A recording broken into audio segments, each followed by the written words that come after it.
Buenas tardes a todos. Mi nombre es Pepe Américo y tengo el honor de moderar la sesión de hoy, ¿no? Que es una sesión que me hace particular ilusión porque con ella inauguramos el foro de defensa y regulación, uno de los últimos foros que se ha creado en FIDE, cuyos objetivos están descritos en la página web. Queremos participar en el debate de las cuestiones jurídicas que afectan al sector de la defensa, ¿no? Hay otros foros en FIDE que tienen una visión más geoestratégica. Aquí lo que queremos es analizar cuestiones jurídicas relacionadas con el mundo de la defensa y estamos encantados de celebrar esta primera sesión y tenemos ya cerrados los ponentes y pendientes de fijar fecha para la segunda en septiembre, ¿no? Ahí hablaremos de los fondos y cómo pueden contribuir a la financiación de la defensa. El foro, por supuesto, es un foro que está abierto a sugerencias. Cualquiera de los asistentes nos quiere hacer llegar ideas de sesiones para los próximos meses. Estaremos encantados de valorarlas y ver a quienes podemos invitar para seguir avanzando en estas temáticas, ¿no? Como inauguración del foro vamos a hablar de los PEM y de la financiación de la defensa, y tenemos la suerte de hacerlo acompañado de Alejandro de Salvador, a quienes agradezco su participación en esta sesión, ¿no? Los PEM son una figura que seguro entre los asistentes es conocida, pero que me atrevería a decir que para el público en general lo son mucho menos, y sin embargo tienen un rol en la financiación de la defensa muy relevante, ¿no? Y para el debate de hoy tenemos la suerte de contar con dos ponentes cuyos currículos conocéis porque los hemos compartido, que conocen bien tanto la administración como el sector empresarial, ¿no? Y eso les da una visión privilegiada desde ambos lados de los procesos de toma de decisión jurídica, política y empresarial, que yo creo que nos va a ser muy valiosa para nutrir la sesión de hoy. La hemos configurado como en otras ocasiones con unas intervenciones de los ponentes para a continuación abrir al debate de los asistentes, ¿no? Las intervenciones durarán entre 20 y 25 minutos, por lo tanto media hora larga tendremos al final para poder plantear preguntas.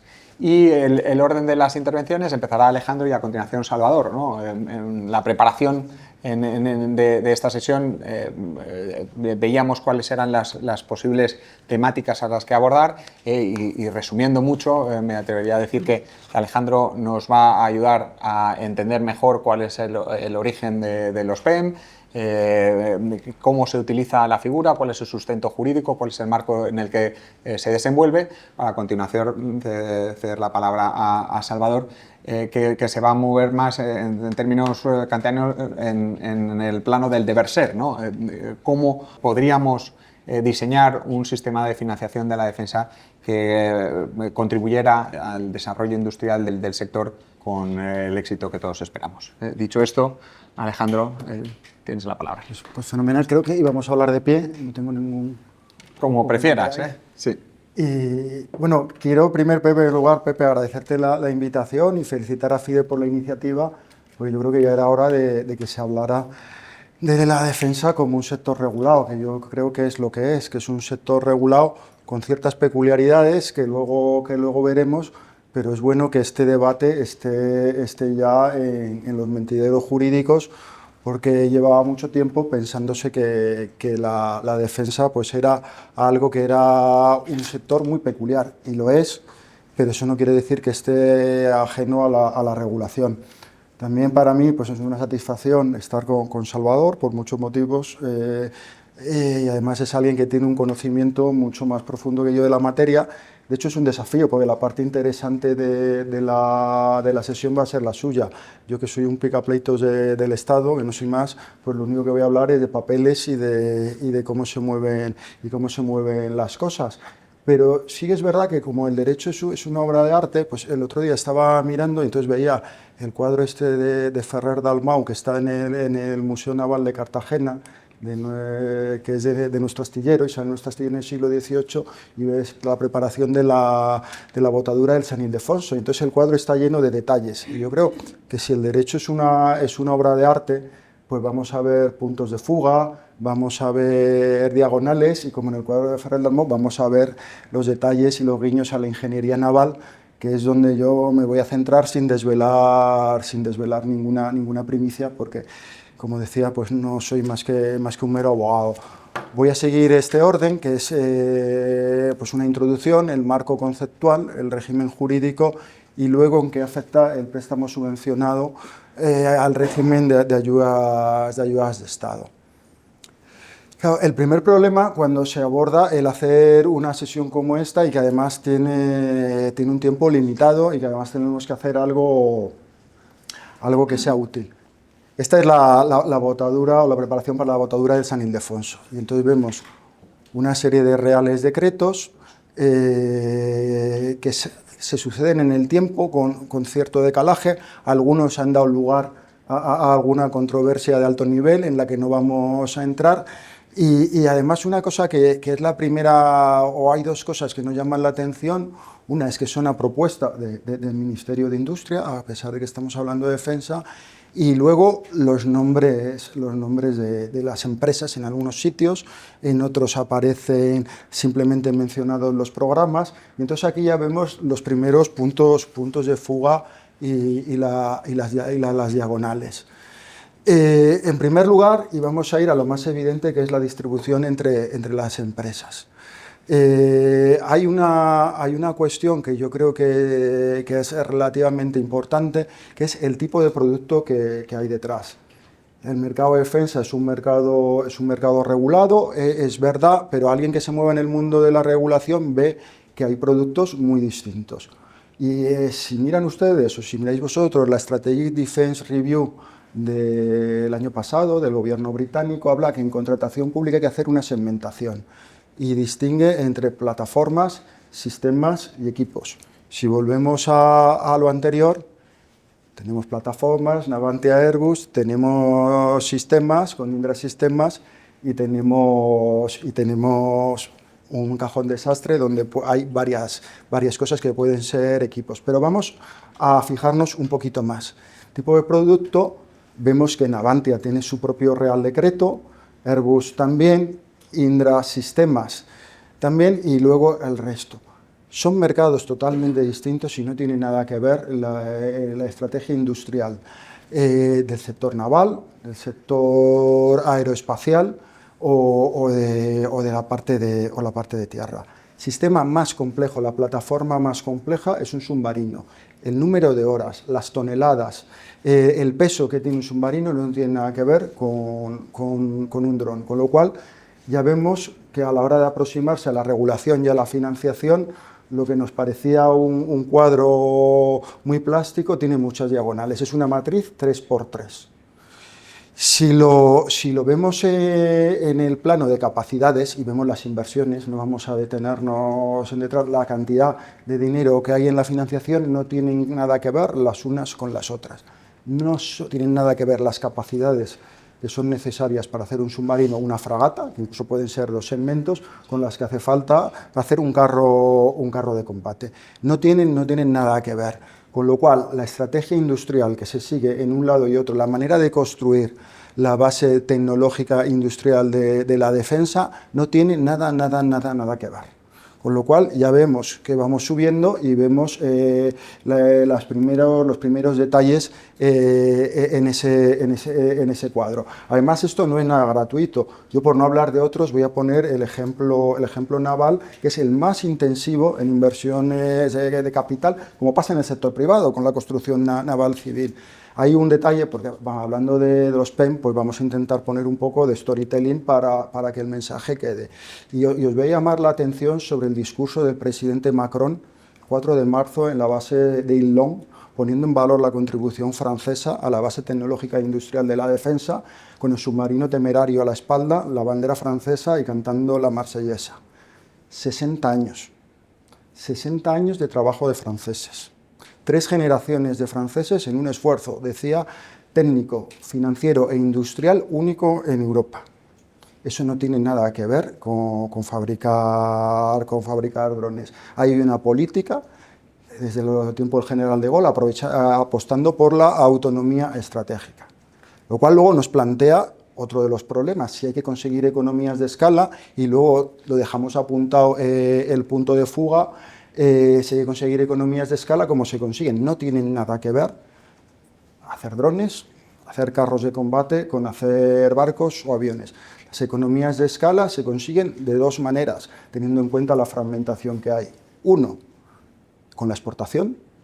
Naval Group es un grupo expresamente orientado a la exportación, como lo es Navantia, o bien con el modelo civil, o sea, en Fincantieri, que sería la otra tercera gran compañía pública en el ámbito europeo, se apalanca, tiene una alianza estratégica, que algunos ya me los habéis oído hablar, con Costa Cruceros. Con lo cual, si hay que conseguir economías de escala, hay que tener imaginación y hay que garantizar esas capacidades.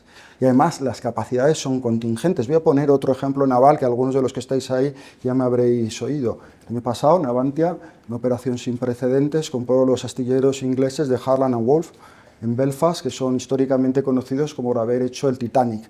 Y algunos de los que estáis aquí ya me lo habréis oído. Eran 3 barcos de la serie Gigantic, porque tenían los nombres de las razas mitológicas.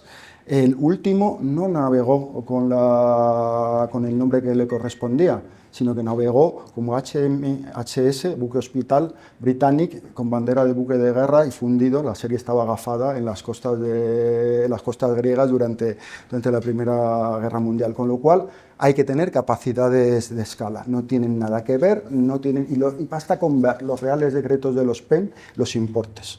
No son comparables. Luego, segundo, esto lo hemos mirado por el lado de la oferta. Vamos a ir por el lado de la demanda. Aquí lo mismo, yo creo que el debate en los países anglosajones está mucho más elaborado que en nosotros. Y se habla del tríptico industrial de la defensa, y además los reales decretos nos lo permiten ver. Es un mercado regulado, pero con una singularidad. El Estado es el cliente, el Estado es el regulador, y el Estado es el sponsor, es el financiador, como sucede con los reales decretos. Hablar hace tiempo de esto en España era algo que no tenía precedentes, pero si lo vemos ahora, los tiempos van por ahí.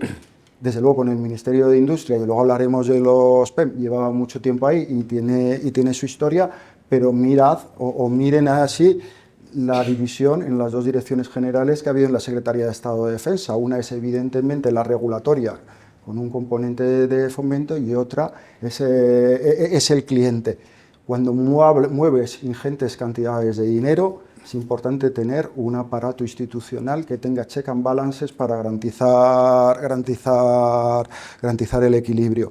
Esto no ha pasado y esta preocupación no es nueva. Mirad el discurso del presidente Eisenhower, el histórico discurso sobre el complejo militar e industrial, la necesidad de tener un aparato institucional que permita encauzar todas esas preocupaciones. Con lo cual, eso es lo que estamos viviendo, y los PEM, en este marco conceptual, son un cuadro que nos permite ver todas estas diagonales, todos estos puntos de fuga y todos estos recursos pictóricos.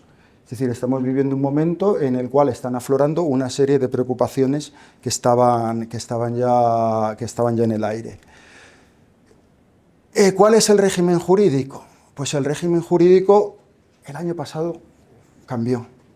Tradicionalmente se articulaba a través de convenios y contratos, el contrato era el principal y el convenio el accesorio. Hay una cosa que ya, como por el análisis jurídico no he podido encontrar la razón más allá de razones de conveniencia política o de equilibrio institucional, es que defensa tiene un capítulo octavo, es decir, de financiación muy reducido, y todo se canalizó a través del Ministerio de Industria desde los PEA en los años 90.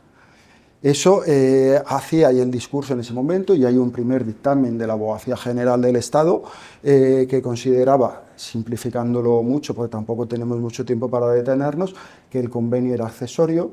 Como hay personalidad jurídica única de la Administración, a los dos lados está el mismo sujeto, y por tanto un convenio era suficiente.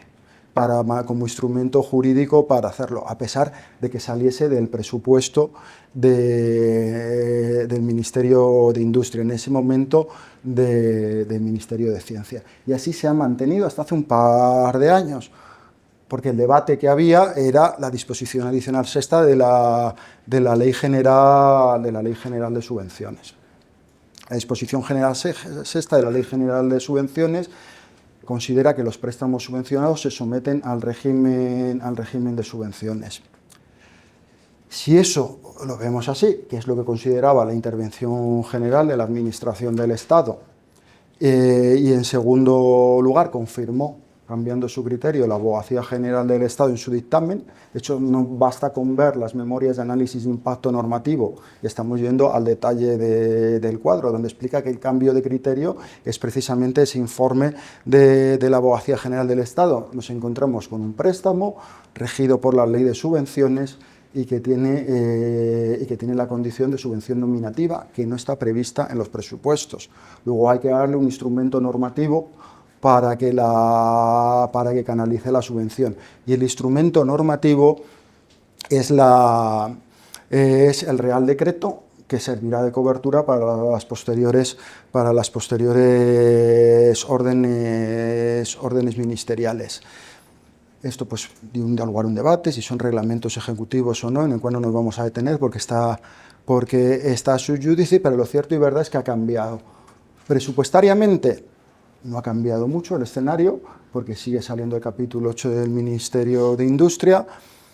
En la operativa de estos préstamos, que lo prevén tanto los propios reales decretos, y además cuando hablamos de programas navales, que son los que más desviaciones tienen por razones evidentes, están más o menos macheados los flujos de pagos de un lado y del otro. Tiene que intervenir tanto en el régimen antiguo como en el nuevo el Consejo de Ministros para modificar el calendario de amortizaciones, con lo cual el equilibrio institucional no se ve afectado dentro de la propia estructura de la Administración General del Estado, y en la práctica no cambiará gran cosa, o no debería cambiar cosa, más allá de la mayor visibilidad que tiene y la mayor transparencia que tiene por hacer o tramitar un Real Decreto, y la plasticidad que tiene en el BOE que hacerlo por un sistema de convenios. Si uno se mira, y yo pues cuando estaba preparando esto y me estaba documentando los debates que fueron de bastante calado durante las dos primeras legislaturas del partido, o las dos legislaturas del Partido Popular, sobre todo en los años 2000, era el debate que había, es decir, si como pretendía el Partido Popular se podía perpetuar este régimen, o el Partido Socialista en aquel momento hablaba de una necesidad de mayor transparencia en el gasto público, tanto en su aprobación en las leyes como por reales decretos, con lo cual ese debate se ha revisitado. En la práctica, insisto, yo creo que no ha cambiado nada, por lo menos en nuestra operativa como compañía no ha cambiado nada, más allá que tenemos mayor visibilidad. ¿Cuáles son los rasgos generales que a mí me llaman la atención? En primer lugar, y lo primero que cuando yo vi el texto y me preocupó, es si se seguía invocando el artículo 346 del Tratado de Funcionamiento. Cuando tú lo configuras como un negocio jurídico accesorio era más fácil. El artículo 346 del Tratado de Funcionamiento es el que permite a los productos incluidos en la lista de la decisión del Consejo del año 58 no ampararse o no estar regulados en las normas de los tratados, en particular las del mercado interior, sea libertades fundamentales, sea ayudas de Estado. El Real Decreto mantiene esa invocación, y además adoptada al más alto nivel, a nivel de Consejo de Ministros. Se sigue manteniendo, en el caso de Navantia es el más evidente, la naturaleza del préstamo como un préstamo de tipo cero, sin la exigencia de ninguna garantía, que eso es lo que plantea los verdaderos problemas en materia de ayudas de Estado. Se establece o se prevé ya el margen del calendario de amortización y la devolución, se van macheando a lo largo del tiempo, con lo cual en el momento en el que tú cambias algún hito en el contrato principal, en el caso de Navantia son órdenes de ejecución dictadas al amparo del convenio. Navantia tiene un régimen de contratación bastante sui generis, que combina, no podemos detenernos en ello, la parte de contratación con la parte de capacidades de una manera muy clara, y luego la clave de bóveda, que es la exigencia, como se venía haciendo hasta el momento, de una cuenta finalista, a través de la cual se canalizan los flujos de caja relativos al PEM. Con lo cual, esta sería la situación. Si lo vemos, y además, claro, es inevitable, estando en Navantia y estando en el sector naval en general, hablar de ayudas de Estado. Ya cuando uno ve el cuadro en la parte de ayudas de Estado, pues ya gana toda la profundidad que tienen los PEM. Evidentemente, desde el punto de vista de ayudas de Estado, a los efectos tanto de la comunicación de la Comisión como del 107 del Tratado de Funcionamiento, los PEM reúnen todos los requisitos para ser considerados fondos estatales a los efectos de ayuda de Estado. Es verdad que desde el punto de vista de proporcionalidad es una ayuda, una potencial ayuda de Estado menos invasiva, porque un préstamo al devolverse, en principio, tiene menos problemas desde el punto de vista de la alteración del mercado interior, pero sí que es verdad que hay dos elementos de ayuda evidentes, la no exigencia de garantías, por un lado, y sobre todo el tipo de interés. Cuando hablamos de programas como los navales, insisto, me centro solo en lo mío por no hablar o lo de la empresa en la que trabajo, por no hablar de otras, los montantes de los intereses son bastante elevados, teniendo en cuenta la importancia de los programas. El artículo 346 del Tratado de Funcionamiento, que ahora se está revisitando o revisando con ocasión de la crisis de Ucrania, pues lleva en los tratados desde el principio. Es más, yo creo que los franceses, por eso siempre me gusta mucho hablar de Naval Group, y me parece que el presidente Macron no fue exacto con lo que dijo, porque no solo había esos esfuerzos, había un esfuerzo jurídico detrás también de muchos años, apalancándose en el artículo 346 de funcionamiento, pues ahí plantea un montón de disyuntivas que se han ido analizando desde los albores de las comunidades europeas. En el Tribunal de Justicia tenemos alguna sentencia. La sentencia de Navantia no me parece especialmente relevante porque es demasiado generalista y deja todo a la prueba, y cuando llegó la prueba, cuando ya se analizó en los supuestos de hecho y se vio el convenio de Navantia y cómo las capacidades son 346, el Tribunal Supremo dijo que no había ayuda de Estado, pero hay otra sentencia interesante que además también tiene origen español, la sentencia de Fionchi Munichioni, que tiene que ver con Santa Bárbara, donde dice que las exportaciones no quedan cubiertas por el artículo 346. Si uno va a la doctrina de la Comisión Europea, yo creo que hay dos decisiones que son claves. Hay una que es quizá más compleja, lo que pasa es que sí se podría hablar de ella con algo de detenimiento porque demuestra que en España no lo hacemos las cosas tan mal, que es la de los astilleros griegos, que es una saga que lo tiene todo, desde las ayudas por préstamos, aportaciones de capital, garantías, incumplimiento en la recuperación, multa por incumplimiento de la recuperación, con no sé cuántas sentencias del Tribunal de Justicia, la última de las cuales dio lugar al cambio de criterio para el cálculo de la multa, 25 años. O sea, yo creo que en España no lo hemos hecho tan mal como los griegos y Navantia sigue funcionando.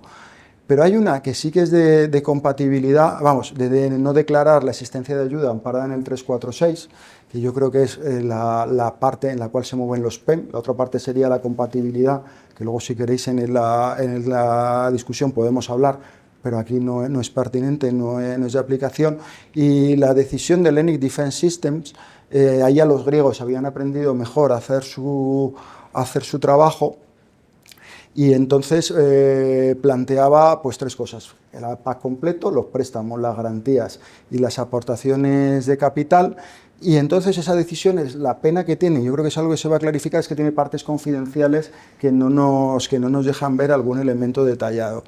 En primer lugar, lo que considera es que las actividades 346 y las que no son 346 tienen que tener contabilidades separadas, la cuenta finalista. La cuenta finalista es la clave de bóveda para asegurar que no se, con una correcta gestión, que no se produce una traslación de los elementos de ayuda de las actividades amparadas en el 346 a las otras finalidades. En segundo lugar, considera como cláusula cerrada o cláusula de cierre que si no se puede saber, porque no hay contabilidades separadas, una regla de prorrata en función de las actividades.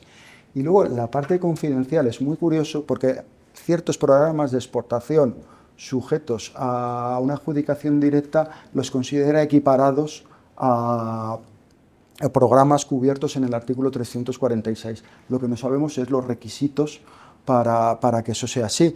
Pero si vemos el cuadro y así, y hablamos de autonomía estratégica, y si lo vemos en clave de defensa europea, yo creo que una de las claves que va a haber en el debate por los próximos años no va a venir por los PEM, pero luego podemos hablar, es cómo articular la base tecnológica industrial de la defensa nacional o doméstica con la europea y cómo se protege esa construcción. Vuelvo al discurso del presidente Macron. El presidente Macron, en un discurso muy cuidado, hablaba que sus capacidades no eran solo capacidades de Francia, sino eran capacidades de Europa. Con lo cual, eso va a ser una parte del debate. ¿Cuál es la incidencia en la subcontratación y en la cadena de suministro? Entonces, discutía con Pepe, que con Pepe siempre es un gusto discutir y no estábamos de acuerdo, el artículo que publicó en el Confidencial, de cómo se podía hacer participar a la cadena de suministro. Yo creo que Pepe, con buen criterio, tenía en mente los PARTE, que nosotros hemos sido empresa tractora del parte naval y somos tractora en la industria militar. Claro, el elemento de ayuda, si estamos hablando de 346, no puede trasladarse a actividades que no estén cubiertas al artículo 346. Claro, si hablamos de drones es muy sencillo, pero cuando hablamos de plataformas navales, que es el sistema de sistemas más complejo, como el submarino, en esto no podemos detenernos. Pues esto nos aboca a un sistema de listas. El convenio de Navantia, que es público, yo creo que esa es la gran ventaja que tiene. Ya verán que tenemos un sistema de 5 listas, la lista A, la lista B, la lista C, la lista D y la lista E, no se han quedado, o sea, no fueron muy originales, y básicamente pivotan sobre si son listas nacionales, listas internacionales y la capacidad que tiene el Ministerio de Defensa para elegir. Claro, cuando uno ve la cadena de suministro, el artículo 346, estoy simplificando deliberadamente, permea a lo mejor en algunos ámbitos hasta el último sistema o hasta el último equipamiento, pero hay otros en los que no. Con lo cual, hacer un sistema como el que se podía hacer con los PERTE, yo lo veo bastante complejo. Te obliga a hacer un sistema de listas. Y además luego, si quieres, ahí hay 2 elementos que es, luego los veremos ahí en ese sistema de listas, si quieres preparar una base tecnológica e industrial propia o quieres acudir a una tecnología determinada, con lo cual eso nos plantea muchos problemas. Y ya llegamos a la parte final, y con ello ya concluyo, que es el problema de las subvenciones cruzadas. Los PERTE, y es la parte en la que pues Pepe y yo discrepábamos o yo discrepaba con Pepe, y Pepe pues me dijo, eso yo no lo había visto así, no puede haber subvenciones cruzadas. Ahora bien, las capacidades son duales. Es decir, tú cuando tienes el astillero puedes utilizarlo para hacer el Titanic o puedes hacerlo para hacer el Britannic. Las subvenciones cruzadas, y esto es importante que se queden con ello, son de la parte militar, 346, a la civil. Si los beneficios fueran al revés y fueran para engrosar las actividades militares, no habría problema. Volvemos a Francia y esa ingeniería jurídica de 60 años. Mirad las cuentas anuales de Naval Group. Lo dicen sin ningún tapujo, que para eso son franceses y son muy profesionales. Ellos salen al mercado de exportación por 3 motivos.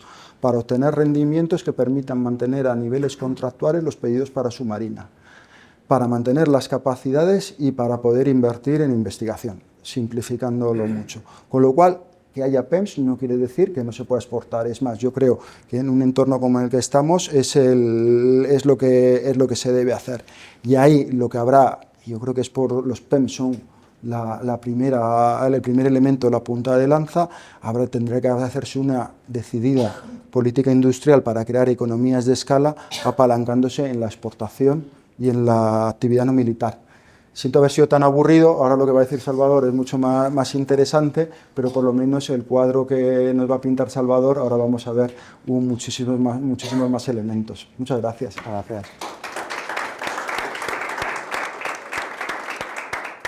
Buenas tardes.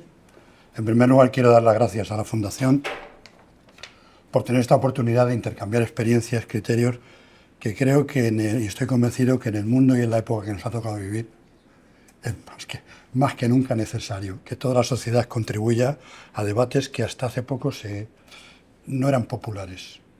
Pero en los últimos años, forzados por las circunstancias, hemos visto que son más que necesarios. No solo por el volumen ingente de recursos que nos afectan como contribuyentes, sino por lo que implica la seguridad. La seguridad, al fin y al cabo, no es más que permitir que nuestras sociedades disfruten de lo que hemos luchado. Todos, nuestros padres, nuestros abuelos, y durante muchos años para tener este tipo de vida. El mundo no es así, desafortunadamente. Hay mucha más gente que está fuera de este mundo, de estos parámetros, me refiero en el contexto mundial. En Europa, por otra parte, si nos fijamos, llevamos décadas, digamos, poniendo el foco en los temas sociales. Creo más o menos que el gasto social en Europa es del orden del 46% mundial, punto arriba, punto abajo, y somos, creo, el 16% de la población mundial. ¿De acuerdo? ¿Qué ha pasado con Europa? Pues hemos ido dejando todo. Los vehículos a China, las manufacturas a China, las medicinas a la India, la energía fuera de Europa, y así sucesivamente.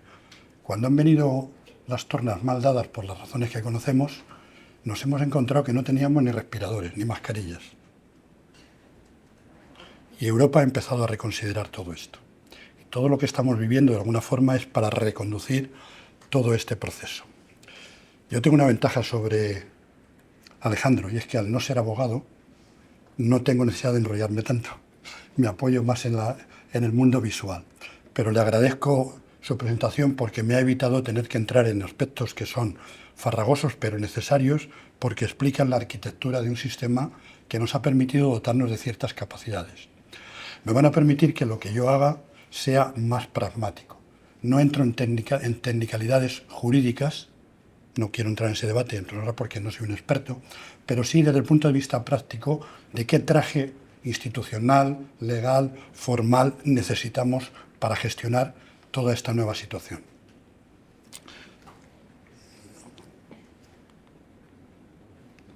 Vamos a ver si lo consigo. Ahora.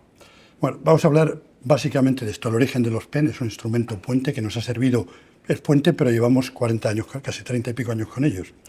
¿Hacia dónde vamos? Es importante en cualquier debate, con independencia de hacia dónde nos dirigamos, o cómo lo planteemos, o desde qué instrumentos planteemos, que entendamos el mundo.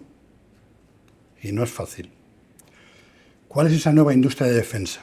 O sea, para ese mundo al que vamos, ¿qué necesitamos de la empresa, de la industria? ¿Cuál es esa política estructural que necesitamos? Se ha mencionado la política de industria de defensa, se están haciendo intentos, y ¿cuál es el rediseño que asistemos? Tenemos un traje para nuestro adolescente, pero nuestro adolescente ha crecido. Todos los que tienen hijos pues saben lo que significa. Comprar constantemente ropa y hay que ensanchar. Hay un tema, se han mencionado de diferentes formas. Todo esto de los programas de defensa, que son ciclos muy largos, requieren un marco legislativo muy amplio que recoja y facilite el que se pueda actuar con la velocidad que requieren los tiempos. Y finalmente, otro punto, que es la posibilidad de concentrar todos los recursos de la Administración para que pueda realmente poner en condiciones de negociación de igual a igual, de contraparte con la industria, los recursos necesarios. Llamémosle agencia de adquisiciones, llamémosle como queramos. ¿Por qué es un puente? Bueno, fue origen porque en los años 90 efectivamente permitió a las Fuerzas Armadas dotarse de capacidades, recordarán todos Eurofighters, los A400, los Leopard, las fragatas de la serie F-100, primera, que no podía, por los instrumentos que teníamos en el Ministerio de Defensa, con los presupuestos anuales, era imposible. Se articuló el mecanismo este de los préstamos de industria con todo lo que ha explicado Alejandro y eso nos permitió dotarnos de esas capacidades. Como decía, es un puente, que es vital, pero es un puente. La realidad es que se ha perpetuado por varias razones. De hecho, con el incremento actual del gasto en defensa y la presión de tanto de Europa como de Estados Unidos, se ha reiniciado este sistema con otros mecanismos que estos reales decretos, pero básicamente siguiendo el mismo mecanismo. ¿Hacia dónde vamos? Bueno, pues no hay más que ver la prensa especializada, los foros internacionales. Ahí he mencionado, por ejemplo, los últimos, el foro de Davos o la conferencia de Múnich de seguridad, en el que todos dicen más o menos lo mismo. Es decir, ¿cuál es el entorno geopolítico al que vamos y geoestratégico? ¿Cuáles son las prioridades estratégicas? Por supuesto, europeas y, por supuesto, en la Conferencia de Seguridad Europea, cuáles son las amenazas globales que tenemos. Y cuando digo amenazas, la defensa no es solamente defensa física, es defensa de nuestro sistema sanitario, es defensa de nuestro sistema energético, es defensa de nuestro sistema de transporte. Todo eso hay que protegerlo. Y todo eso es defensa. No voy a decir defensa somos todos, pero todos los sectores contribuyen a que efectivamente el país tenga esa seguridad en todos los entornos. Como ven, todos los informes de todas las grandes consultoras van en la misma vía. He intentado resumirlo y algunos detalles de este marco geopolítico. Es decir, Europa entra en una década de rearme y reindustrialización, está claro. Hay un fuerte consenso entre todos los europeos especialistas en que el reto no es solo tecnológico, tenemos tecnología, es un reto de ejecución y de gobernanza. Somos 27 estados y los que tienen alguna relación con todo el tema de la Unión Europea, es muy difícil poner a los 27 estados a alinearlos. Tenemos que reformar las adquisiciones, consolidar las cadenas de suministro, asegurar todos los insumos críticos. Como decía, Europa ha cedido, ha externalizado casi todo fuera de Europa. Y ahora rápidamente estamos intentando reconducirlo, crear chips. Se me había olvidado, los chips en Taiwán y compañía. No tenemos chips. Y todas las maquinarias modernas van con muchísimos chips. Tenemos que acelerar las tecnologías habilitadoras que nos permitan precisamente esa reindustrialización en las capacidades críticas y retener el valor industrial en Europa. ¿Qué factores estructurales y coyunturales? Pues aumento del esfuerzo en defensa, lo estamos viendo. Toda la consolidación de tecnologías y arquitecturas abiertas, todos los diseños, todos los sistemas tienen que tener a arquitecturas abiertas de forma que se puedan interconectar, se puedan intercambiar, acelerar las tecnologías, como decía, consolidar los niveles de suministro, la cadena de suministro profunda entre niveles 2, 3, no solo los plataformistas y los integradores, las empresas, sino aguas abajo para que realmente sea resistente y tenga una capacidad de, ante una adversidad o una crisis, poder reaccionar. Y luego todo el tema que estamos viendo en la televisión. Hemos cambiado el concepto de conflicto humano. Hemos pasado de grandes plataformas, grandes enfrentamientos, a la Primera Guerra Mundial. No sé si lo han visto, pero en la televisión las imágenes de Ucrania son las de la Primera Guerra Mundial. En las trincheras y disparando artillería. Suena mucho a la primera. ¿Cuál es la diferencia? Que ahora el campo de batalla se ha vuelto transparente. Es decir, en los 30-40 kilómetros siguientes sabes lo que hay delante, pero el enemigo también. Por esa es la razón por la que nadie se mueve de las trincheras. Porque como en la Primera Guerra Mundial, el que se mueve lo neutralizan. Entonces, todo ese tipo de cosas. Drones de 10.000 euros que neutraliza un carro de combate de 5 millones de dólares. Ha cambiado la criticidad, ¿de acuerdo? Desde el punto de vista coyuntural, tenemos que tener en cuenta también la volatilidad, vamos a llamarla así, del liderazgo norteamericano. Todos sabemos la situación de la administración americana. Las tensiones comerciales, los aranceles, y hay ventanas de oportunidad ligadas a Ucrania. Se está activando la Unión Europea en ayuda a Ucrania porque es la clave para no dejar esa parte de Europa desatendida, y las decisiones presupuestarias nacionales que no son fáciles. Hay riesgos de ejecución, hay dependencias críticas de energía, de chips, de comunicaciones resistentes, de ciberseguridad.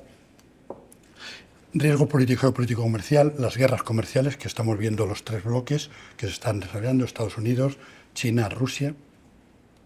Y luego hay una serie de zonas de oportunidad en que sí tenemos capacidad, sin tener grandes empresas gigantescas, tenemos oportunidades, porque ahora se va todo a tener mucho software conectando plataformas y hardware. Y eso es una ventaja. No necesitamos empresas de 5.000 o 10.000 trabajadores. Con empresas de 20 ingenieros se hacen maravillas. ¿De acuerdo? Capas de aplicación de grada electrónica, mando y control, consolidación y clusterer y todo el tema. O sea, este es un poco el marco en el que nos estamos moviendo. Solo para ver cómo está reaccionando Europa. Esto es un esquema y un diagrama de todos los mecanismos que está poniendo Europa ya desde el año 21, incluso antes de la invasión de Ucrania, con todo el Fondo Europeo de Defensa. En rojo tienen las cantidades y para qué era desarrollar capacidades claves, contratación conjunta, inversiones conjuntas, adquisición de maniobra.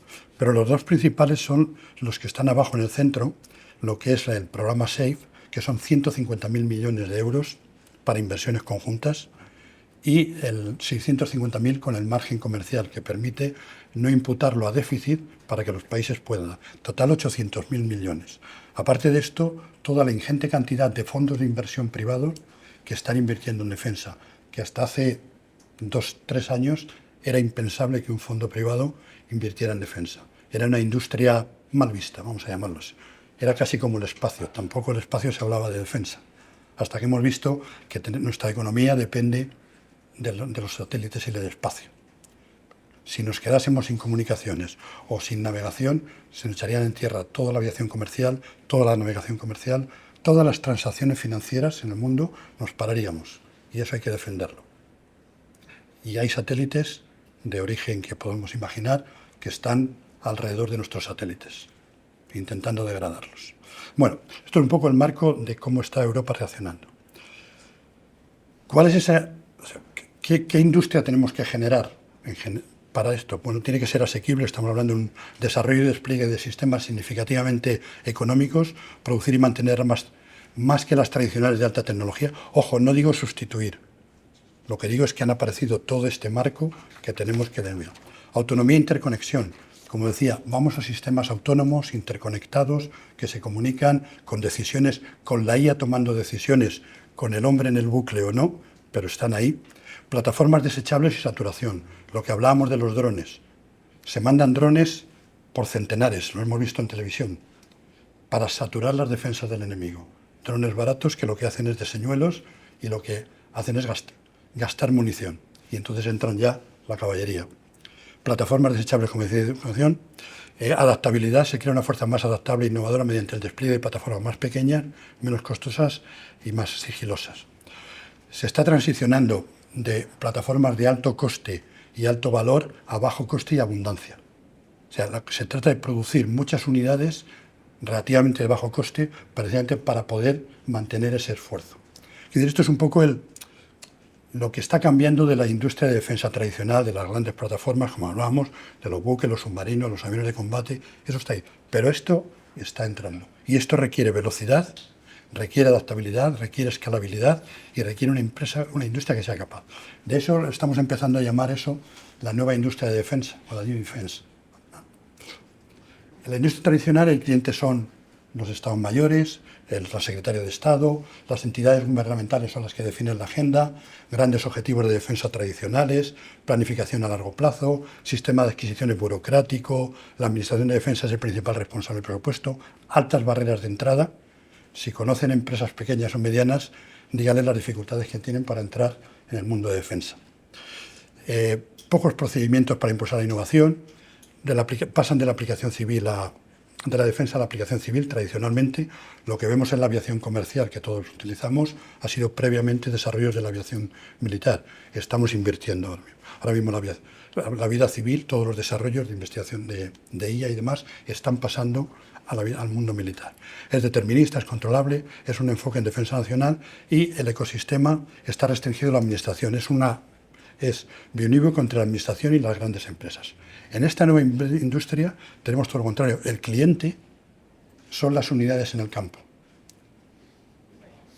En Ucrania tenemos gente, las empresas, hablando con los operadores, que son los que te dicen, oye, acabo de enviar este grupo de drones con esta configuración y estos algoritmos y me los han echado abajo. Porque los rusos con contramedidas cambian rápidamente los algoritmos y en cuestión de horas se le cambian y se vuelve a mandar la siguiente oleada. Eso es hablar con los operadores. Nuevo interés del sector privado, ya lo hemos dicho.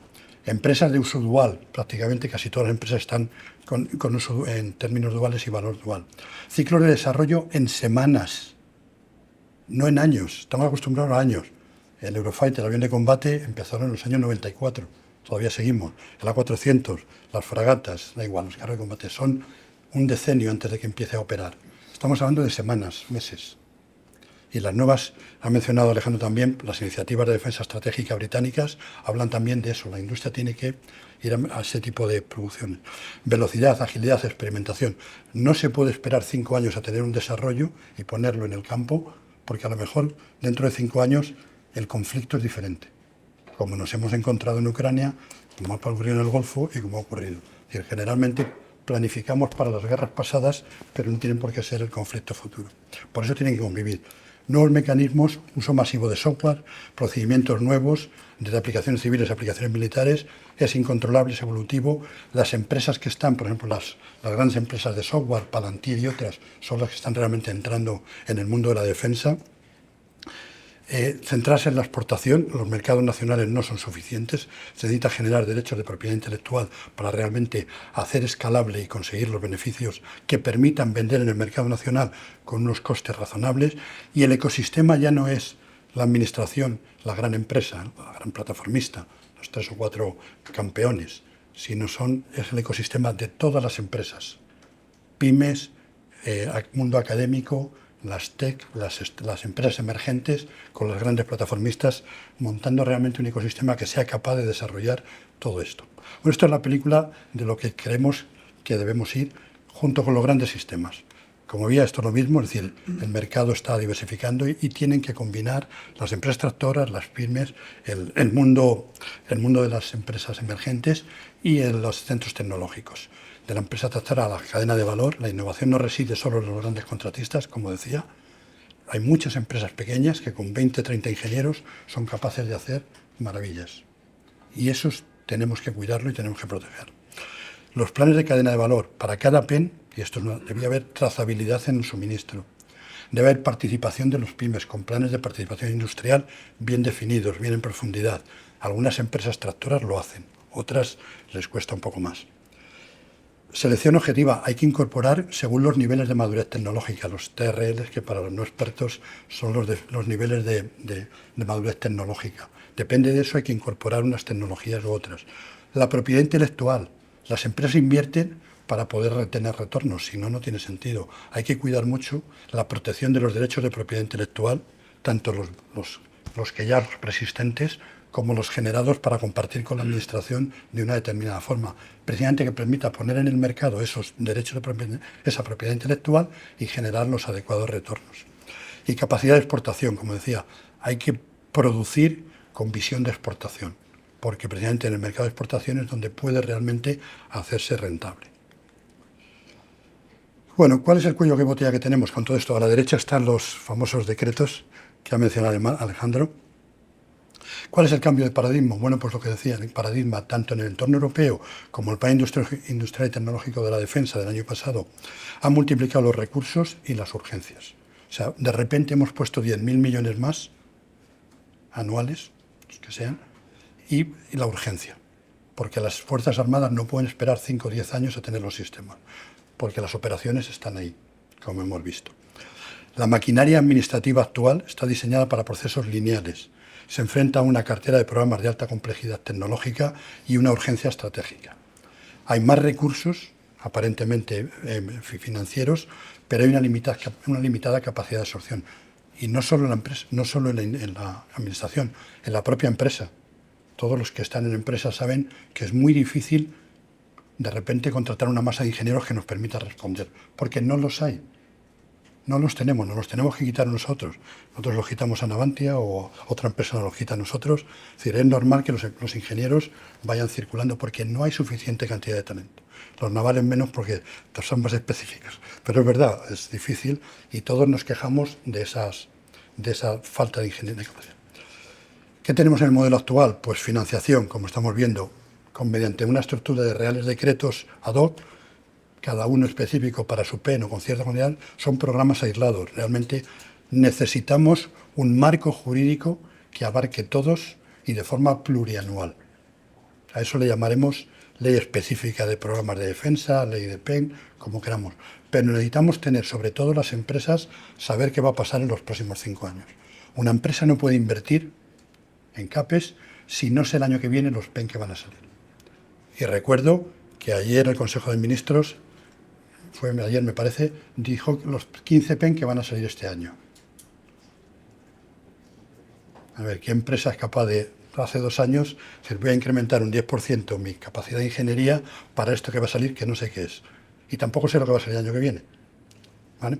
Gobernanza, responsabilidad distribuidas, hay órganos administrativos que ahora mismo están tensionados por la carga administrativa tremenda y creemos que hace falta precisamente para poder afrontar desde el lado de la administración una organización inteligente con mucho pose, que sea capaz de entender lo que le presentan las empresas y tener un balance. Eso, yo entiendo que debe haber una agencia especializada, ahora hablaremos algo más.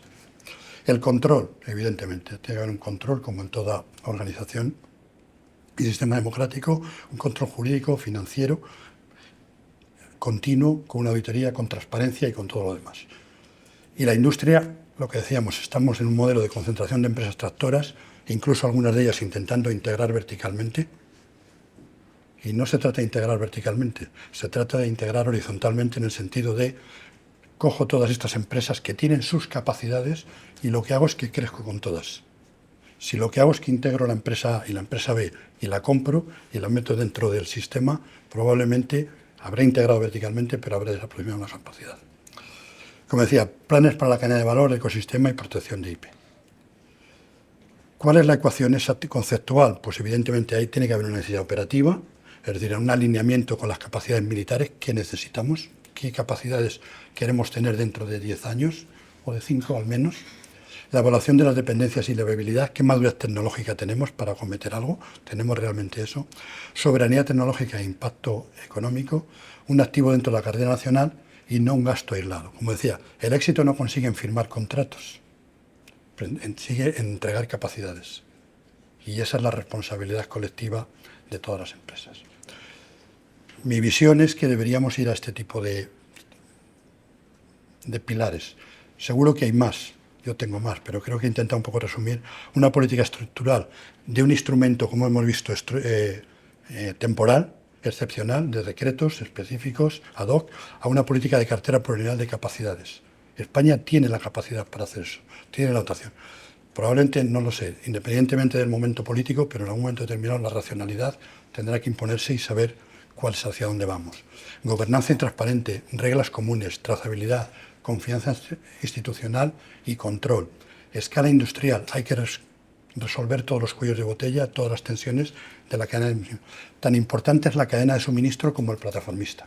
Si Navantia no tiene sus 400 o 500 empresas perfectamente engrasadas que le permitan cumplir plazos, no entregará buques.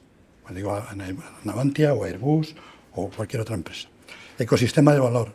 Hay que integrar de forma equilibrada a los plataformistas integradores, pero también a las pymes, a los centros tecnológicos y a las empresas emergentes. Una ley de programas militares o de adquisiciones militares que sea un marco plurianual específico para programas estratégicos. Y finalmente una reforma administrativa, el traje este famoso del adolescente que nos ha crecido, bien con una creación de una agencia específica y con probablemente algunos cambios en la estructura actual de la Ley General Presupuestaria y de la Ley de Contratos del Sector Público, que no se crearon para este tipo de desarrollos de larga duración. Se han ido parcheando con buena fe y con buenas intenciones, pero se quedan cortos en algunos casos. Esta ley, como decía, es sustituir la acumulación de reales decretos por una categoría jurídica estable, con previsibilidad plurianual, con métricas y obligación legal de medir cuáles son esos niveles alcanzados, el impacto industrial y una transparencia proporcional que para que la sociedad, a través de sus mecanismos de control, de sus organismos legales, pueda controlar efectivamente esa enorme cantidad de gasto que los contribuyentes estamos poniendo a disposición del Estado. En el tema de la agencia de adquisiciones, hay que igualar esa velocidad que requieren los conflictos o la necesidad de disuadir tan rápidamente por la evolución. Necesitamos una organización ágil. Ahora mismo, a pesar de que hay excelentes profesionales, y yo los he tenido hasta hace 5 años que pasé a retiro, y son excepcionales, pero realmente es una masa tremenda, porque como ha dicho Alejandro, cada programa tiene sus peculiaridades. O sea, no vale oficiales de contratación, los especialistas en buques, y no todos los buques, probablemente en fragatas o en submarinos, son totalmente diferentes a los de aviones y dentro de los aviones diferentes tipos. Por cierto, quiero decir que España es uno de los pocos países que tiene el ciclo de desarrollo completo de submarinos. No hay más de 8, 10, 9, 10 países en el mundo que tengan la capacidad de diseñar, definir, desarrollar y producir un submarino, con lo cual me alegro. También ocurría con la aeronáutica. Creo que lo hemos perdido un poco, pero teníamos el ciclo completo de desarrollo de aviones. Bueno, no quiero entretener. Lo que quiero es, en síntesis, necesitamos una política de Estado más allá de legislaturas y ciclos. Esto no es una broma. Si un día tenemos un problema, esto me lo enseñaron en la Academia General del Aire, cuando era pequeñito. Si un día toca la trompeta, como en las películas, y no estamos preparados, da igual lo que hagamos. No tenemos una segunda oportunidad. Sabemos que hay mecanismos para que no ocurra de momento, pero quiero decir que hay que aprovechar la oportunidad. Tenemos una oportunidad fantástica, precisamente por todo el incremento de defensa, en transformar toda la industria española. Deberíamos aprovecharla. Se trata de transformar toda esa capacidad de financiación en capacidades y conseguir una real autonomía tecnológica y una competitividad industrial.